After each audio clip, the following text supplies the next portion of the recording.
Татрын мэргэсэн зөвлөхийн нийгэмлэгээс санаачлан хэрэгжүүлж байгаа ээлжид төсөл Thames News podcast та бүхэн шинэ дугаараа хүрэхэд бэлэн боллоо.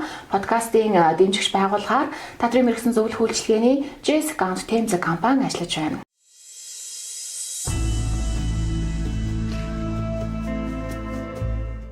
За өнөөдрийн зочноор Татрын мэргэсэн зөвлөхийн нийгэмлэгийн удирдах зөвлөлийн дарга бөгөөд доктор хуульч өмгөөлөгч гал мандах оролцож байна. Юуны өмнө танд энэ өдрийн мэндийг хүргэе мөн бидний урилгыг хүлээн авч цаг зав зарцуулж байгаад баярлалаа. Баярлалаа. Татрын мэргэсэн зөвлөхийн нийгэмлэгээс татвартай холбоотой шинэ өдөр тутмын мэдээллийг бас подкастаар хийх гээд бид нар бас зорж ажиллаж байгаа энэ ажлын маань эхний шан татагдаж ингээд орж ирээд тэндээ бас анхны зочноор орж байгаад бас баярлалаа. Тэгээд энэ подкастыг үзэж байгаа энэ эрхэм үзэгчдээ бас энэ өдрийн мэндийг бас хүргье. Нийгэмд болж байгаа татвартай холбоотой татрын эргэн тойронд байгаа асуудлуудаас бизнес эрхлэгчид олон нийтийн хамгийн ихээр анхаарлаа хандуулж байгаа гол зүйл бол татрын хуулиудын нэмэлт өөрчлөлтийн асуудал байгаа. Тэгэхээр энэ нэмэлт өөрчлөлтөөр бид нар ер нь юу мэдэх хэрэгтэй? Энэ гол өөрчлөлтүүд юу байна? Энэ талаар татрын ерөнхий хуулиас эхлэх яриагаа эхлүүлээ. Татрын хуулийн энэ нэмэлт өөрчлөлттэй холбоотой яг юу болж ирвэ гэдэг асуудлыг бол эхлээд ярьсан зүг баг. Тэгэхээр энэ бол 2023 оны үед бол их хурлын даргын захирамжтайгаар татрын хууль тогтоомжийг боловсронгуулахтай холбоотой бол анхны судалгаанууд бас хийж явж исэн юм билээ. За тэгээд 24 онд бол бас энэ асуудал бас яригддаг. За ингээд их хурлын сонгуул болоод 25 он бол тэрчигтэй энэ шинжилгээний талаар бол яригдсан. Их хурлын гишүүн гавийг бас нэг хэсэг ахалж авч явж байгаад 2025 оны 9 сард бол засгийн газраа сангийн ам бол легал эмпогоор санал аваад ингээ боловсруулалт хийгдээд 25 оны 12 сарын 30-нд бол их хурлд энэ өргөн баригдаад ингээд явж байгаа энэ төсөл бол яригдж байгаа. За хүмүүс бол ярихдаа бол шинжилэл гэж яригдаад реформын шинжтэй энтер гэж яригдаад байгаа юм. Тэгэхээр энэ яг шинжилэл үү нэмэлт өөрчлөлт үү гэдгийг авч үзэхэд энэ хуулиуд бол бүгдээ нэмэлт өөрчлөлтөөр бол явж байгаа. Гэхдээ агуулгын хувьд бол ер нь бол ууд юм хизээч яг ингээд татрын багц хуулиудыг ерөнхий хууль, хоод, аж ахуйн нэгж нөт гэдэг энэ дөрвөн том хуулийг бүгднгийн нэгэн дэрэг бол нэмэлт өөрчлөлтөөр хийжсэн тохиолдол байхгүй. Мөн эдгээр хуулиудыг дагаад орж иж байгаа өөрчлөлтүүд нь 11 хуулиуд бол бас өөрчлөлтүүд орж ирж байгаа. Жижиг сажиг өөрчлөлтүүд бас зарим нэг нь бол хүчингү болгож байгаа. Ийм агуулгын үед бол маш том нэмэлт өөрчлөлтүүд бол орж байгаа. За энэтэй холбогдуулаад татрын ерөнхий хуулийн дээр бол маш их өөрчлөлтүүд бол орж ирж байгаа. Тодорхойлбол та бүгдийн энэ олон нийт гэсэн ярьж байгаа татрын зөвлөн туслах үйл ажиллагааг туслагч гэдэг энэ зохицуулт бол орж иж байгаа. Энэ бол шинээр орж ирсэн зүйл үг бол шинээр орж ирсэн зүйл бол биш. Хуучин бол зохицуултаар байсан. Энэ зохицуултуудыг нь бол эмхтгээд нэг зүйл дотор бүгдийг багтааж оруулж байгаа гэж ингэж ойлгож байна. Тэгэхээр энд бид нар юу гэж ойлгох вөхөр нөгөө татвар төлөгчийн дөрвөн үндсэн үүрэг байл дээ. Бүртгүүлнэ, ногдуулна, тайлгна, төлнө гэсэн үе үүрэг байдаг. Тэгэхээр татрын хаалга бол ногдуулалтан дээр нь тусахгүй. Тэр бүртгэл дээр нь, тайлгнал дээр нь, төлөлтөн дээр нь ямар байх юм бэ гэдэг. За шинэ татвар төлөгчдийн хувьд бол тэр сургалт зохион байгуулах гарын авалгыг өгч гэдэг юм уу тийм ээ. За мөн татвар төлөгчдийн хувьд бол урьдчилан зөрчил гаргасан бол тэр зөрчлийг нь урьдчилж мэдгэж тэр алдааг нь засуулах ч гэдэг юм уу. За татрын алганаас бүх нийтийн татрын боловсролыг дээшлэхтэй холбоотой эрх үүрэг байгууллагатай хамтран ажиллана ч гэдэг юм уу. За мөн мэргэжлийн холбоотой бас хамтарч ажиллаж сонирхож этгээдүүд тэр сургалтыг нь хилцүүлгийн зохион байгуулна гэдэг юм уу. Энэ байдлуудаар бол энэ зөвлөн туслах үйлчилгээ гэдгийг нь бол томьёолж оруулж ирсэн ийм зүйл бол байна. За хоёрдугаар асуудал нь бол энэ ер нь юу гэдгийг татрын онолтлоосаа ингээд аваад үзэхэд бол ер нь бол сүүлүүд бол татрын хуулийн дагмардалтын асуудал гэж яригдж байгаа. Өөрөөр сайн дурын дагмардалт, алгадлагын дагмардалт гэдэг юм асуудал байна л да. Тэгэхээр энэтэй холбоотой асуудал жишээлбэл энд бол сууж орж ирж байгаа. Өөрөөр сайн дурын дагмардалтыг нэмэгдүүлэхийн тулд яах вэ гэж. Өөрөөр татвар төлөгчид татрын алгандаа төрдөө итгэл өндөр байх ёстой. Энэний суурь. Тэгээд энэний алхмуудыг бол хийж байна. Тэгээд энэ татрын алга, татвар төлөгч хоёрын хоорондын харилцан итгэл хамтын ажиллагаан дээр бол энэ суурилдаг энэ тогтолцоог бол оруулж ирж байна. Өөрөөр зан төлөвийн эдийн засгийн онол дээр суурилсан анхны одоо өөрчлөлт бол энэ орж ирж байна. За энэ бол дэлгэрэнгүй хэлбэл энэ бол илүүтэй одоо дэлгэрүүлж харвал хуучин бол татвар төлөгчдийг бол бүгдийн нэг систем гэж үзээд бүгдээрээ л одоо бүгдээрээ л ногдол үнэн зөв ногдуулах хэвээр бүгдээрээ тайлгна бүгдээрээ л одоо төлгөнө гэдэг. Амьдрал дээр бол бүгдээрээ харж байгаа тийм үү? Хин нэгний одоо санаа бодлоос хамааруулаад бүртгүүлдэг ч гэдэг юм уу, үнэн худлаа ногдуулдаг ч гэдэг юм уу, тэргээ тайлгнадаг ч гэдэг юм уу, төлдөг ч гэдэг юм уу. Өөрөөр хэлбэл тэр татвар төлөгч болгоны зан төлөөс нь хамаарат тэр одоо хуулийн дагуу мөрдөлт бол өөрчлөгдөд идэм байна. Тэгвэл энэ хуулийн дагуу мөрдөлт сайтай татвар төлөгчдийг бид нар татрын албаны зүгээс төр бол энийг бол урамшуулж дэмжиж явах ёстой гэж. Тэгэхээр энэ урамшуул дэмжлэгтэй холбоотой асуудал дээр нь яаж ихэнхээр одоо үнэхээр одоо сайн дурын дагмарлалт нь өндөр байгаад сайн байгаад маш сайн байх юм бол нэмэгдсэн үртгийн албан татвар гэдэг юм уу импортоор одоо орж иж байгаа бараануудын тэн төлөх ёстой нөт гайлыг нь бол нэг сарын хугацаагаар хойшуулах. Ийм дэмжлэг. Үнэхээр одоо дагмарлалтын төвшин одоо багтаа ин аж ахуйн нэгжтэй бол илүүтэй тэр юундаар нь алдаад алдаа гаргаад байна гэдэг тэр фокусж байгаа тэрнлүү нь одоо сургалтаа хийж тэрнлүү нь одоо чиглэсэн татрын одоо дагмарлалтын стратеги бол тэнд хэрэгжүүлэх тийм. Бүр одоо зүхтад явж байгаа усуудаар нь бол татрын хин шалалтаа хийж одоо торготой алгадлагын арга хэмжээг авдаг. Ийм зохицуулт бол орж ирж байгаа. За 3 дугаар асуудал одоо хамгийн том концепцийн ойлголт бол 1992 онд бол одоо анхны одоо татрын багц хууль гэж батлагдчихсан юм л да. За тухайн үед бол одоо энд бол би энэ 4 хүний нэрийг хэлмээр байна. Өнөөдрийн Монгол улсын татрын тогтолцоог анх үүсгэхэд энэ усуд бол 1 жил гаруй хугацааг бол өөрийнхөө амьдралыг тэнд зориулсан байна. Жишээлбэл одоо Прудорж гэж дарга нь үйж. За Хурамтхан тийм ээ. Одоо татрын энэ хүн бол аж ахуйн нэгжийн орлогын дотор за худалдааны татрын нь бол одоо төсөл дээр нь сууж байсан байна. За Пүрвэ гэж хүн бол одоо хувийн орлогын дотор болон автоэврийн өргөх хэсгийн албан дотор. За базар цаг гэдэг хүн татрын эрхөө хуулинд. За ган хөлөг гэдэг хүн бол татрын олон улсын туршлага тал дараа нь явж ижил дээ. Тэгээ энэ улсуудын өнөөдрийг хүртэл одоо суулгасан одоо энэ юм дээр бид нэг явж 2 сарын 10 гэдэг өдрийг бол бүгдээ л мэдж байгаа. Жилийн тайлбар. Тэгэхээр яг энэ үед жил энийг л одоо оруулж ирж биднэрт хоногшуул суулгасан энэ асуудлууд байна. Тэгэхээр одоо энэ ингээд 2 сарын 10 гэдэг бол тухайн үед бол 4 хууль бол тайлгнадаг байж л дээ.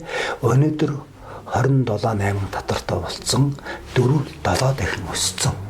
Нөгөө 2 сарын 10 гэдэг асуудал чинь бол аль үеийгээр хэцүү байдалд орж байгаа. Өөрөөр хэлбэл татвар төлөгчид нарт нягтлан бодогч нартаар ирж байгаа ажлын ачаалал гэдэг зүйл бол маш өндөр болсон. За ингээд 98 онд бол нөөтийн тухай хууль бол гарч ирсэн байна тийм үү. За тэгэл нөгөө 2 сарын 10 дараа бол 1 сарын одоо нөөтийн асуудал дараа нь одоо аж ахуйн нэгжийн хоотын одоо 2 сар. За тэгээд үн шилжилтийн одоо тайлбар гэдэг сүлд бол 19 онд бол орж ирлээ шүү дээ. Тэгээд энэ үн шилжилтийн тайлбар чинь өөрөө бол маш одоо өндөр хариуцлагатай маш одоо хэцүү тайлбар байдаг. Тэгэхээр энэтэй холбогдоо энэ үн шилжилтийн тайлбар бол 6 сарын 30 хүртэл бол хойшиж өгж байгаа. Энэ бол маш том давуу талтай болж байна гэсэн үг. Тэгэхээр 2 сарын 10 дараа бол ингээд үншилтийн тайлан гаргахад нэг нь арайч үнийг хийсэн болдог, нөгөөх нь авсан болдог. Тэгээ одоо ингээд үншилттэй холбоотой тайлангууд 90 ихэнх нь л буцаагдсан л байдаг шүү дээ. Тэгээл одоо дараа оныхоо 9 сарын 30-ны дотор тэрийг өгдөг ч гэдэг юм тийм ээ. Ийм зүйл болж ирсэн. За дараагийн одоо маш том нэг өөрчлөлт бол тайлан засварлах хугацааг 2 жил болгож байна. 2 жил болгож. Одоо байгаа хуулийн дээр бол 1 жил гэж байгаа. За манай татвар төлөгч нарын хувьд бол хин шалгалт орж байгаа хүмүүсд бол ихэнх нь бол гадралж байгаа. Өөрөөр хэлбэл тайлан засварлах хугацааг нь одоо ингээд өчгөр одоо өнөөдөр одоо хин шалгалтаар дуудлаахад бол 25, 24, 23, 22 гэж орхон л дээ. Гэхдээ 25 оныг нь засварлах эрхтэй учраас тэнд хин шалгалт ордоггүй. Тэгэхээр яаж ийм одоогийн хууль зүйн зохицуултаар бол 3 жилд нь ороод байгаа үз. Тэгэхээр нөгөө тайлан засварлах хугацааг нь 2 жил болгочиход яаж ийм хин шалгалтанд орох хугацаа маань яаж ийм 2 жил болно гэсэн үг. Тэгэд эн чинь нөгөө татвар төлөгчдөр ирж байгаа нөгөө ажлын ачаал бас яах нь буурж байгаа юм. Маш одоо сайн зүйл байна. За дараагийн одоо энэ хин шалгалттай холбоотой хугацаанд төлөвөөтэй холбоотой алдангийн асуудал байна. Энийг бол хүмүүс дээр сайн ярихгүй байх шиг байна л да. Энэ алдан бол энэ 19 оны хуулиар бол тоолгор зогсдог байсан. Энэ нь бол цаашгаа ингээд хэд өрнө тийм ээ хууль хугацааны 4 жил дотор тоологдоо явхаар 80% дээш гараа явцдаг юм байна л да. Жилийнх нь бол одоо нэг 19% гэхэд 4 жил өсчихөд нэг 80% болдог гэж байна. Тэгэхээр энийг 50% дээш гаргахгүй гэдэг ийм зохицуулт бол орж ирсэн юм бол байна. За тэгээд нөгөө татвар төлөгчдийн хувьд бол одоо татвар албанаас ч гэсэн данс одоо нөгөө данснаас одоо шууд одоо гаргуулах тухай асуудлууд гэж тэгээд орж ирсэн болгоны шууд авчлаа энэ гэдэг тий. Гэтэл тэр нөгөө үндсэн хэргийн тодорхой хэмжээний тэр 20% нь бол үлдээх ийм одоо сайн. Өөрөөр хэлбэл татвар төлөгчдөд өнөөдөр саад болоод байгаа, ачаал болоод байгаа тэр зохицуултуудыг бол энэ хуулиар татвар ерөнхий хуулиар бол нэмэлт өөрчлөлтөөр бол оруулж байгаа ийм зүйл байна. За мөн одоо татвар ерөнхий хуулийн дараа бас нэг байдаг нэг юм заалтууд юм. Дахин одоо тэр зөрчлийг гаргасан бол 50% торгодог юм зохицуулт байна.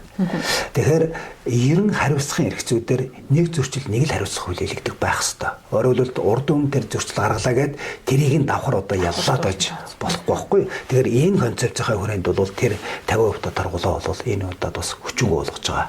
Ийм зүйлүүд бол орж ирж байгаа татварын хуулиар.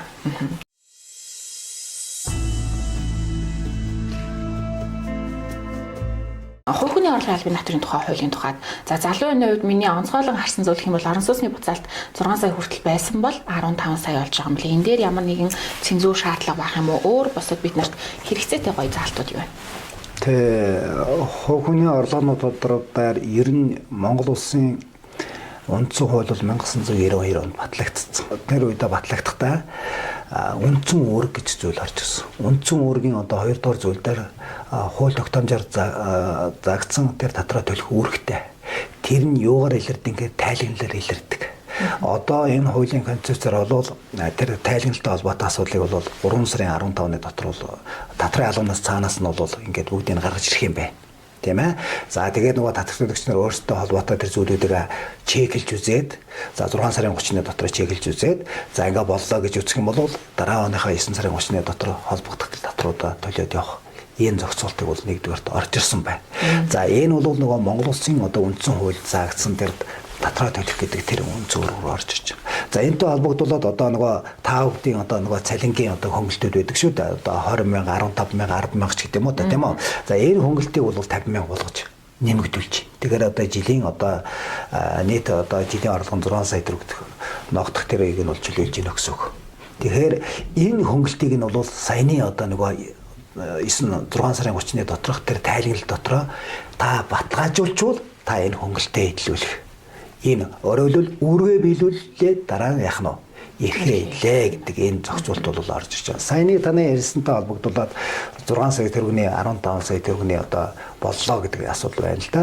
Нэгэнд бол нэмэгдүүлсэн. Гэхдээ энд бол нэг юм хязгаартууд бол орж ирж байгаа. Дэлхийн одоо доктортой хөгжлийн бодлого зорилго гэдэг байдгийг 2030 он хүртэл бол хэрэгжүүлж явж байгаа. Өөрөөр дэлхийн дулаар дэлхийн одоо эко байх тэр зүйл рүү бол одоо бас тэнтэй нийцүүлээд эко одоо ногоон одоо хөгжлийг дэмжсэн эн барилгуудад орох юм бол энэ 15 сая төгрөгийн одоо хөнгөлтийг бол эдлүүлэх юм зохицуулт байгаа. Улаанбаатарын төвшрлийн асуудал бол одоо маш их байна шүү дээ.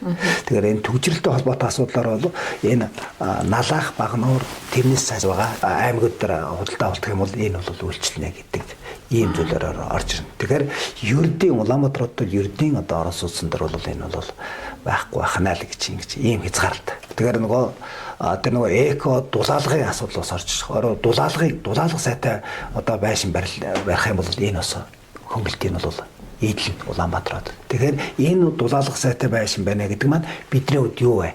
Нөгөө агарын мөхөртлийн эсрэг тэмцэж байгаа энэ асуудал. Тэгэхээр татвар бол нэг талаасаа төсвийн орлого бүрдүүлэхээс гадна нөгөө талаасаа нөгөө нийгмийн эдийн засгийн харилцааг зохицуулах энэ үүргийн хүрээнд бас энэ орж ирж байгаа ийм зүйл бол байгаа гэж ингэж харж байна. Шатлсан татрын тогтолцоог олон улсын жишээт нийцүүлэн боловсронгуй болох асуудал бас. Тэ одоо татрын судлаач нар манай энэ татраар одоо мэрэгшиж явж байгаа хүмүүст бол энэ нь ерөнхийдөө гадардаг.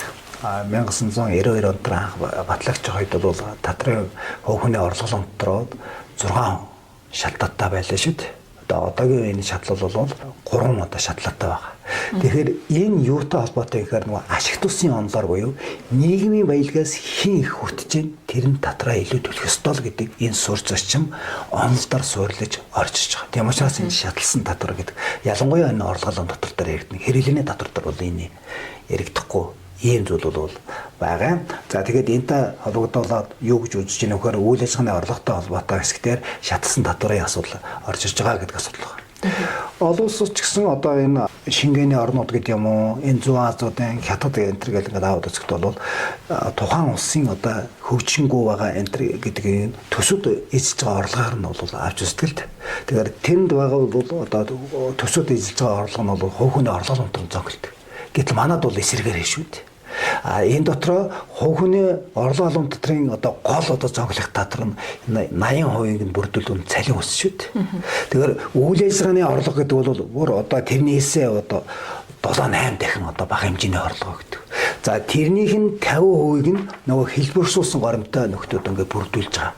Тэгээ энэний цаана юу ажиглагдаж байна вэ гэхээр татвараас зугтах зайлсхийгт гэдэг юм байгаад байна гэдэг энэ зүйл бол. Тэгээд энэ зүйлийг зохицуулж оруулж нөгөө хязгаарлах үднэс бол энэ үйл ажиллагааны орлого дээр бол 10-15 20 гэж байгаа. Мөн ялгаагүй энэ дээр бол хэлбэршүүлсэн гормыг бол оруулж ирж байгаа шүү дээ.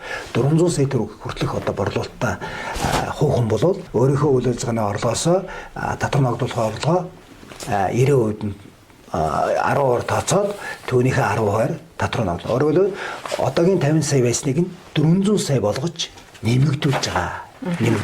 Тэрнээс дээшг нь бол одоо нөгөө шатлсан хэмжээгээр ороод байна. За ингээд маасаараа үзэхэд хэлбэршүүлсэн горимтой 50 саятай хүмүүс өнөөдөр 24 оны тайлангаа би аваад үзэхэд нийтдээ 107 мянган хүн тайлгдсан байна шүү дээ. Тэгэхээр нөгөөдүүл маань бол тийм их биш байхгүй дээ. Тэгэхээр тэрэнд нэг өртөж байгаа ус. Тэгэхээр энэ хүмүүсүүд маань цаашд яах вэ гэхээр аж ахуйн нэг гэдэг юм эсвэл одоо нөгөө шатлсан хэмжээгээр ороод ингээд явах. Тэр одоо боломжууд нь бол байна л гэж харж байгаа. Нүүдийн тухай хуульд орсон гол үрж. За нэмэгдсэн уртгийн албан татрын тухай хууль бол одоо энэ өөрчлөлтийн хамгийн одоо том өөрчлөлтүүд бол орж байгаа. Тэгэхээр энэний цаана бид нар бол юу гэж харж байна вэ гэхээр 3 одоо би том өөрчлөлтийг би энд хэлмээр байна л дээ. Одоо өнгөрсөн 24 оны би хяншилалтын мэдээг ингээд аваад үзэхэд нийтээ 12 их найдын 2 их найд нь нөгөө аж ахуйн нэгжийн орлогын унтрын тухай хуулийн 13-1 13-2 заасан нөхцөл шаардлагыг хангаагүй гэдэг зүйл байгаа. Тэгэхээр 13-1 дээр нөгөө баримттай баримтгүй гэдэг зүйл байдаг байхгүй юу? Баримт. Одоо өөрөөр би танаагаас юм худалдаад авчин тийм үү? Танаагаас юм худалдаж авчаад та надад баримт өгсдөө өгдөг. Тэгэхээр би ингээд таны өмнөөс таны одоо татрыг би одоо төлдөг ийм тогтолцоор одоо яваад байна л да. Тэгэхээр энэ нэмийг устгая гэж байгаа. Өөрөөр та өдөр бол бизнесээ эрхлэлээ би танлаа одоо бэлэн бусаар бэлэн өгч болохгүй. Бэлэн бусаар өгчлөө та баримтыг өгч гисэн би өөрөө яах нь вэ? Таны өмнөөс баримтаа өгсгнэ. Нэгт. Одоо хамгийн гол заалт нь би энийг ингэж авснаар энэ дүн дотор 10% нөт шингэсэн гэж үзээд би хасалтаа ирэхээ болоод байна. Тэгэхээр эн чинь бол одоо юу гэдгийг завхан одоо малчин тариачин одоо өөр одоо чөлөөлөлт газруудаас авсан тэгээ хасагдахгүй байсан энэ гэдэг энэ юмнууд бүгдээр албалнаа л гэсэн. Энэ эргээгээд өнөөдрийн татвар төлөгчдээр учирж байгаа жинхэнэ саад болж байгаа зүйл бол энэ баримтын асуудлыг бол урдаас нь бичиг өгдөг бол өөрөө бичээд авчих. Тэгээ тэр дүн дотор 10% шингэсэн гэдэг нөтэ асуудал. За энэ. За хоёрдугаар асуудал нь ажил үйлчлэгийг бид нар бол гадаадаас бол худалдаа авалт гэдэг. Тэнд бид нар нөөтө төлдөг. Тэгээд тэр төлсөн нөөт бол хасагдахгүй нөөт болчдөг. За энэ бол жинхэнэ татвар төлөгчдөр ирж байгаа татрын ачаал болж байгаа. За энийг бас бэлэн бусаар төлчөөд гэрээнийг үндэслээд хасалт хийх эрхийг нээж өгч байна. Энэ бол одоо маш том залт. Энэ бол баг одоо концепцийн реформ шинжтэй юм том залт байна гэж харж байгаа. Энэ тал дээр бол одоо юу гэдэг 2010 оноос хойш одоо маргалдаа шүүхтэл ингээл явж ирсэн удаач байгаа. Тэгэл татрын алуунад талын шийдэгдсэн юм байгаа. За дараачийн 3 дахь одоо хот одоо өөрчлөлт нь үндсэн хөрөнгө одоо худалдаж авбал тэр төсөн нотыг 5 жил 10 жилээр хойшлуулчихсан. Тэгэхээр эн чинь одоо нөгөө би үнцэн хөрөнгө юм уу ямар худалдаж авлаа тэнд би одоо нөт төлөгчсөн тийм худалдаа авалтаа хасалтай хийчихэр чинь нөт одоо баг төлөгч гэх юм ийм нөхцөл байсан ба шүү дээ. Гэтэл тэрийг аваачаад 5 жил 10 жилээр хойшлуулдаг байсан. Одоо энэ зүйл байхгүй болж байгаа. Ийм асуудал бол. За дараагийн дөрөвт том одоо өөрчлөлт бол одоо бид нар ингээд нөгөө ажилчтай одоо ингээд офстраа ингээд нөгөө цай копи ингээд аваад тавьчихдаг л дээ. Тэгэхээр тэр нөгөө 16-гийн дөрөвдөр ажиллагчид зөрүүлж авсан нот бол хасагдахгүй гэдээ хасдаг. Тэгээ энэ зүйлийг бол хасдаг болгож өгч байна. Тий. Гэхдээ энэ нөгөө цалингийн зардлынх нь одоо 5% ч хэтрэхгүй юм тийм ээ. Ер нь бол компани үнэт зүйл нь өөрөө юм хөр тухайн компанид ажиллаж байгаа ажилтан. Тэр ажилтан сурч боловсрож гэмээр тэр компани орлого нэмэгдэнэ.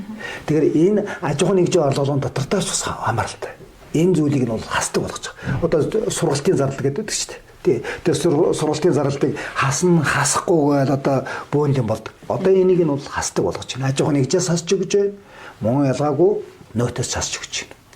За тавтах одоо хамгийн чухал заалт нь одоо юу гэдэг 50 саяас 400 сая төгрөг борлуулалттай аж ахуйн нэгжийн хувьд хэлбэршүүлсэн гормоор тайлгнах боломжийг өгч байна. За хэлбэршүүлсэн гормоор тайлгнадаг тэр боломж олгож байна гэдгийн цаана магадгүй одоо юу гэдэг жилдээ 360 сая төгрөгийн орлоготой гэж үзье. За сард 30 сая төгрөгийн одоо орлоготой байлаа гэж үзэл энэ компани хувьд. Тэгэхээр энэ компани хувьд дараалсан 12 сарын орлого шүү.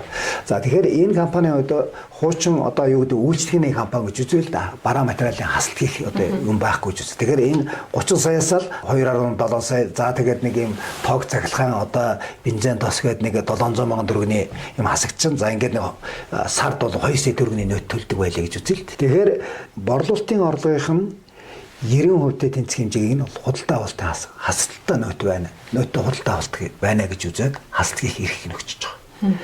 Тэгэхээр одоо энэ компани хувьд одоо яаж ийм нөхөр одоо нөгөө 2 саяас одоо хэд болох нь сая 800 нь хасагдах нөттэй байна гэж шууд тооцоолоор хасагдаад 200 мянган төгрөг төлж байна. Өөрөөр хэлбэл 1% татвартай болж байна гэж агуулгын хувьд. Хөв хэмжээ бол 10. Тэгэхээр энэ компани жилдээ одоо 24 сая төгрөгийн нөт төлжсэн бол одоо 2.4 сая төгрөг төлөх нь шүү дээ. Энийг одоогийн тогтолцоогоор авч үзье л да. Одоо 300 сая төгрөг борлуулалт аж ахуйн нэгж 1% гэж үзэж байгаа тийм үү. За тэгээд 1.5 тэрбумаас доош учраас энэ баримтаа нотлуулад 1% татраа төлцсөн гэж үзье тийм ээ. Тэгэхээр энэ компаниуд нөтөр 10% явжсэн байхгүй юу? Татрын ачаал нь 11% байсан. Энэ 11%-ийн татрын ачаал одоо хэд хувь болж байна вэ? Аж ахуйн нэгж дээр 1%, нөт дээр 1% болчих. Ингээ буурч ийн гэсэн. Энэ тэгэхээр энэ аж ахуйн нэгжийн хувьд бол ингээд 11-ээс 2% бүртлээ бол бууж ирж байгаа. Ийм одоо сайн зохицуулт бол орж ирсэн. Ийм байна. Дөрөвчийн аж ахуйн нэгж дээр бас нэг том зохицуултын бол хэлхээ өөрчилж. Татвар ногдуулалт хорлогын 6 тэрбумаас дээш явах юм бол одоо давсных нь 25% шаталдаг байсныг нь одоо тэнд дунд нэг юм завсар оруулж байгаа 10 тэрбум хүртэл байх юм бол 15%, загаад 10 тэрбумаас дээш явах юм бол 25% гэж байгаа. Тэгэхээр энэ 6-аас 10 тэрбум хооронд бол 4 тэрбум байна да. Энд ногдох одоо 15%-аар урьдчилгаа чинь 600 сая төгрөгийн яаж гинөө. Энэ компани бол нийт 400 сая төгрөгийн өгөөжийг тэр компаниуд том жижиггүй бүгд хүртэнэ. Том аж ахуйн бүгдээ энэ өгөөжийг хүртэнэ гэсэн. Тэр 400 сая бол эргээгээд тэр компани өөрсдөө тэр дутагч байгаа тэр санхүү дээр юм уу эсвэл хөрөнгө оруулалтанд дач гэдэг юм уу тийм үү? Тэр зүйлүүдэд эргээ зарцуулах тэр боломжууд нь бол эргэж гарч ирж байгаа ийм зүйл бол байгаа. Зарим үйл ажиллагааны нөөцөөс чөлөөлөгддөг шүү дээ, тий. Тэр нь бас эргээд одоо нэг асуудал болдог бид нар тэр ингээ өөрсдөө. Энэ чөлөөлөлтөнд бас өөрчлөлт орсон зүйл байгаа юм. Бага. Одоо энэ саяны хуулийн нэмэлт өөрчлөлтөөр түрүүн би 11 хууль гэж ярьлаа шүү дээ, тийм ээ. Одоо эмгцүүлэх албан дотрын одоо тусгаасан одоо зохицуулалтаа 4 хуулийг бол жишээлбэл энэ дээр бол хүчинг болгож байгаа. Мөн эмгцүүлэх албан дотрын тухай хууль дотроо нийтдээ 14 одоо 17 одоо чөлөөлтийг бол хүчинг болгож байгаа. За энд одоо нөгөө 14 нь бол бараа, 3 нь бол үйлчлэг. Ер нь энэ хөнгөлөлт чөлөөлт гэдгийн цаана бол сүйдэр мэт нэг юм дагч явд. Татраас зайлсхийдэг. Эсвэл зүхтаал тэнд явагдчихдаг. Энийг татвар төлөгч нарын хувьд бол татрын хэмжээ их байна гэж хэлээгүй. Тэ бүгдээрээ адилхан жиг төлдөг байя. Энд би ингээд махан хадаад бизнес эрхлээд явж байхад энэ хүн одоо төлөхгүй би төлөөд энэ хүн төлөхгүй байдаг гэж баймарг байна. Тэгээ энтэй холбогдлоо тэр зүйлүүдийг бол одоо чөлөөлтийг бол оруулж ирж байгаа. Энэ бол нөгөө тэг шудраг байх, жиг төлдөг байх тэр одоо суур зарчим руугаа явж байгаа. Ийм асуудал бол байгаа гэж харж байна. За тэгэхээр бизнес эрхлэгч, татвар төлөгч хэн бүхэнд маш хэрэгтэй байгаач яг юуг фокуслахаа мэдэхгүй мэргэжлийн бус хүмүүс бол бас юуг нь барьж авах анзаарахгүй байгаа энэ зүйлсүүдээр тодорхой мэдээлэл өгч ойлголт өгч чадсан байх гэж бодож байна. Тэгээ бидний урилгыг хүлээн авч хүрэлцээсэн танд баярлалаа. Тий, одоо яг энэтэй холбогдуулаад ер нь бол сошиал орчин бол бас хэцүү байна. Татвар одоо юу гэдэг тэр 92 онд бол бүгдээрээ л одоо татвар гэдэг ойлголтыг мэдэхгүй бүгдээрээ танин мэдхүйтэй байсан. Тэр үед асуух асуулт их байж л дээ. Одоо татвар мэдгүй хүн гэж бодлого байхгүй болчих. Тэгээд энэ бол хэрэгцээ ингэж их одоо юу гэдэг бүгдийг татварлах гэж байна. Бүгд одоо энэ хуулийн одоо өөрчлөлтүүд ийм гэдгийг магадгүй тэр усууд одоо бүгдийг уншсангүй гэдэг юм мэдээгүй. Одоо саяны ярьсан энэ нөттэй холбоотой, аж ахуйн нэгжтэй холбоотой энэ өөрчлөлтүүд ерөнхий хуультай холбоотой энэ өөрчлөлт ачааллыг бууруулах одоо тэр татрын ажлын ачааллыг бууруулах, татрын ачааллыг бууруулах энэ сайн зохицуултууд маань ингээд янз бүрийн одоо байдлаас болоод батлагдахгүй байх вэ гэдгийг би бол санаа зовж байна. Энэ хууль маань батлагдаж татвар төлөгчдөд өнөөдөр учирч байгаа маргааш бизнесийг хөрөнгө оруулалтанд нөлөөлж болох энэ саад бэрхшээлүүдийг бас ингээд алга болгоод бизнесийн орлогууд нь бас нэмэгдээд яваасаа ажлын ачааллгүй болоосоо стрессгүй болоосоо гэж би хүсэж байна. Тэгээд энэ хууль маань одоо энэ хаврын чуулганаар ороод батлагдаж энэ татвар төлөгчдөөр ирж байгаа энэ ачааллуудыг бас одоо багасгаасаа л гэж ингэж хүсэж байна. Мэргэжлийн хүний хувьд бол